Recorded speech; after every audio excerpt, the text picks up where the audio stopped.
Hi everybody, this is Leo Volont. I just got done writing a new blog entry. See below in descriptions.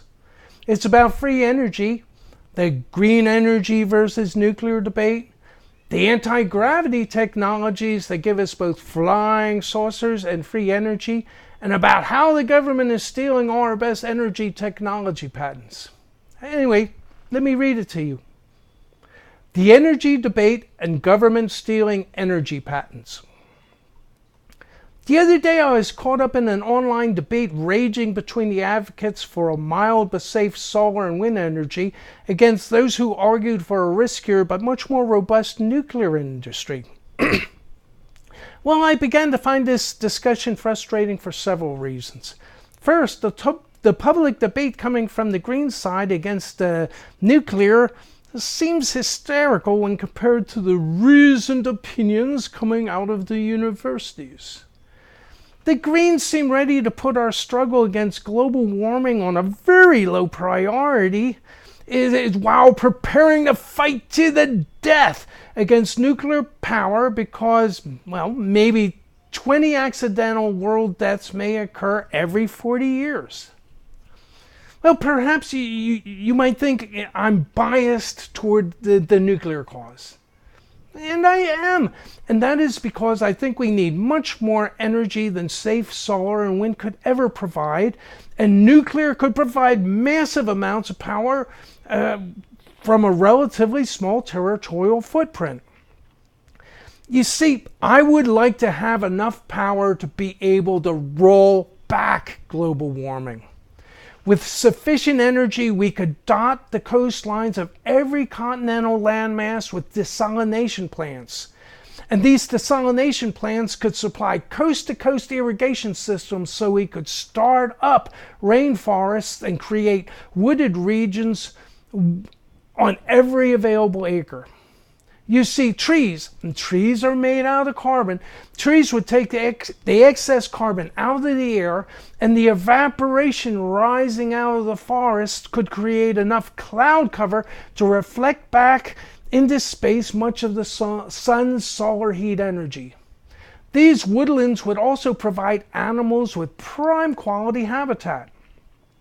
And we know that solar panels and wind turbines would take up huge amounts of space better allocated to these trees and habitat. If we really had abundant energy, then we could create massive lakes using the runoff from our newly created rainforests. It would only require the digging of some very large and deep holes. And then the excavated materials from these holes could be used to build seawalls along the coasts, thus addressing the expected rise in sea level from both directions, raising the coastal rims while draining the oceans to fill up our new lakes. But yes, all that would take a tremendous amount of energy. But anyway, the next thing I thought was, well, why should I be married to nuclear? Essentially, what we need is a superabundant, reliable, and clean energy that rests on a small territorial footprint. And nuclear may not be our only or best choice, especially when so many people with the best intentions are so dead set against it. Well, it occurred to me that the government for quite some time now has been using the patent office as a screening filter for either confiscating technologies for the Defense Department or suppressing them for the oil and coal industries. I remembered about Thomas Townsend Brown, who in the mid-20th century had been doing research into free energy and anti-gravity. And the government stole his work and slapped a secrecy injunction on him. Once this episode popped into my mind, I took more of a look into such cases. I found a Wikipedia article on the Inventions Secrecy Act. Some of the highlights from that and some of my subsequent searches are that the U.S. government screened patents during both World War I and World War II, but in 1951 decided to make invention screening permanent. The way it works is that the president allows certain agencies to comb through the patents for what they want. These agencies are typically the Army, Navy, Air Force, the National Security Agency, the Department of Energy, and NASA. The person applying for a patent which is confiscated receives no remuneration and is sworn to secrecy, which of course nips freedom of speech in the bud and stifles any public outcry. Wikipedia wanted to tell us what kinds of inventions the government confiscates, but the government keeps that secret also. Apparently, there is no congressional oversight and no agency is mandated to review what patents are pilfered in regards to the impact on the welfare of the greater public if these patents are diverted from their intended use and developed solely for weaponization purposes. As of 2007, and that was more than 10 years ago, the government had confiscated approximately 12,000 inventions and innovative technologies, many of which are probably duplicates because later inventors have no idea what earlier inventors had already submitted patents for. Well, yes, it would be nice if we could look through all those confiscated patent filings to check for promising energy technologies. But these patent drawings are simply the starting points for these inventors, aren't they? You know, the Wright brothers patented a glorified kite with a Model T motor, not a 747 jumbo jet, right? So what I'm thinking is that the government did not simply seal all those patent filings in manila envelopes and lock them away. They probably put Defense Department research and development funds in developing these ideas. You know, it makes me think of that missing $21 trillion that Alexandria Ocasio-Cortez was criticized for talking about. So it is likely that the missing $21 trillion was the price tag for all those black ops programs, the development costs for all our confiscated patents. You know, there is one program we know got developed. Remember above where I spoke of Thomas Townsend Brown losing his anti-gravity patents? Well, just only about 5 or 6 years went by before you couldn't pick up a newspaper without reading about flying saucers. The government insisted these sightings were either swamp gas, weather balloons, or the planet Venus, while strenuously denying that they could have been alien spacecraft. But the witnesses were describing aerial vehicles in full detail, distinctive geometrical shapes with doors, windows, running lights, and antenna. So given the choice between swamp gas and alien spaceships, well, the choice would be obvious. The government was framing the argument to point towards space aliens. Then at the same time, the government made sure the public dialogue never discussed the possibility that the flying saucers may have been from our own Defense Department. Now looking back, it should have appeared obvious.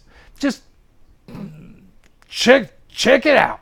In less than 2 decades after the universities were ordered by the government to stop work on anti-gravity, and within a decade of patents being confiscated, we experienced a boom in UFO sightings. They're everywhere. And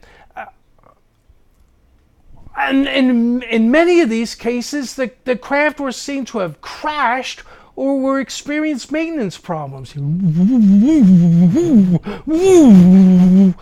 You know, we could expect that advanced alien civilizations might have worked out the bugs in anti-gravitation propulsion systems, right? So what we witnessed in the 50s, 60s, and 70s was likely our own Defense Department teething and taking its first baby steps in this new technological frontier. So yes, despite a great many compelling stories about space aliens and advanced civilizations, the most likely conclusion is that all those UFOs were of our own creation. But what should also get us thinking is that Brown, Thomas Townsend Brown, also had patents on free energy generators, which also operated on the principle of gravity modulation. These generators, after their first startup impulse, can run indefinitely. Such generators, he wrote in 1929, could be scaled up to power complete cities. 1929? This is hell, it's almost 100 years ago. So we must certainly already have all the energy resources we need and more. But there is no way of knowing the extent of all that is being hidden from us.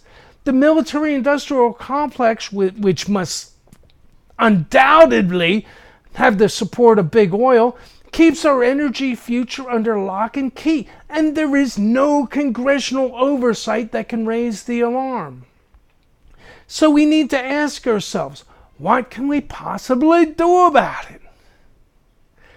Well, I think that the people should insist that the government needs to pass legislation repealing the National Security Act. Really, at this point, with the apocalypse of global warming looming on our horizon, isn't the intransigence of our own military our greatest threat? Can any other nation in the world take more from us than our own generals are? So yes, laws must be passed ordering the Defense Department to reveal its clandestine work from over the decades. We must take back what the dark side has taken from us and return these technologies to the light. So yes, in summation, when all of us concerned world citizens are conscientiously doing all we can to stave off global warming and to mitigate its disastrous effects, and agonizing on how best to reduce the use of fossil fuels, we need to realize that we already have the answer. We just have to get government to hand it over. So what should we do? We all need to write to our progressive congresswomen today. Anyway, hey, thank you everybody. Leave your comments below. Let me turn this off before it gets too long.